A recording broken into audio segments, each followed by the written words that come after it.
waxaad moodaa in dagaalka lagu xoojinayo ama weerarku uu yahay mid aad u adag. halo beedkayga tag beedkayga.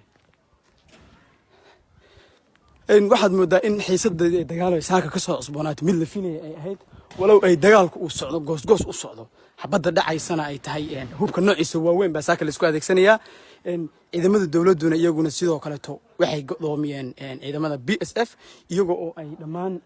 hubka noociisa kala duwan u adeegsanayaan si meesha looga soo saari lahaa ama saxarada la isaga soo saari lahaa. iyaga ciidamada BSF-na waad u jeedaan difaac iyaguna sidoo kale ku jiraan. waxa kaleeto sidoo kaleeto iyagana barashar saarayo xabadda ku wada ciidamada dawladda taasi oo ay shacabweynaha ku nool xaafadda Ridwaan aysan ilaa iyo hadda qaxin ay ugu jiraan khatar in xaaladooda dagaal ay si ahaato mid adag. walow shacabku saaka xilli horeba cabsi ay ka qabeen walow dadka qaarna ay ku xaniban yihiin ardayda iyo dadka xaafadahoodii shacabka walow maatadu ay u daran tahayba saaka in guryahoodii weerarka uu ka socdo iyadoo oo xabaddu ay u dhacayso sida nooca maaragtay darandooriga u dhaca qoryaha waaweyn hubka waaweyn ba ka socda. marka waa kan weli waxaan joognaa aagga hore ee dagaalka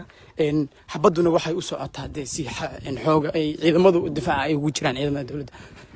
taas oo dhalin karta in maaragtay cabsi badan ay ka abuurto shacabka ku nool xaafadda. shacabka ku nool xaafadda Ridwaan ayaa iyaguna sidoo kale ku dhiban aagga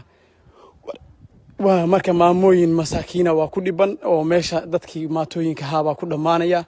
walow wax kale aysan jirin laakiinse shacabku maaragtay ay ku xanibnaayeen saaka lagu xanibay aysan dawladdu u ogolaan inay shacab ka soo baxaan xaafadda ay tahay hubka maaragtay waaweynka u dhaca kolley inaad maqlaysaan waa garan karaa xabadduna dee goosgoos bay u dhacaysaa marka wax kasta waa laga filan karaa.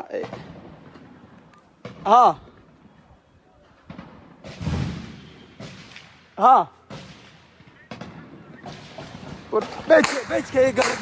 رضوان باجوغا بيتك